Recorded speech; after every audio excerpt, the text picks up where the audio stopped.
বন্ধুরা, এখন তোমাদের দাদাভাইকে ভাত দিচ্ছি। তোমাদের দাদাভাই কাজে যাবে, তাই ভাত দিচ্ছি। ভাত খাবে আর আমি চা খাবো। ওই যে চা বানাচ্ছি, এখন পুজো দিয়ে উঠলাম। সবজি আমার রান্না হয়ে গেছে।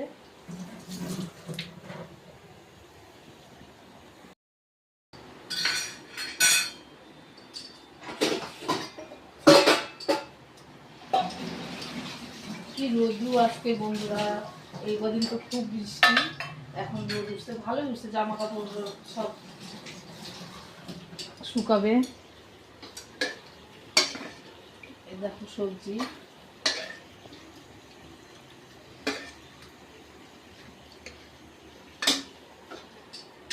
নিরামিষ সবজি করছি আজকে। সোমবার আজকে, সেই জন্য বাবা ভুলেনাথে আজকে বারের জন্য নিরামিষ। প্রথমটা নিয়ে আসবে।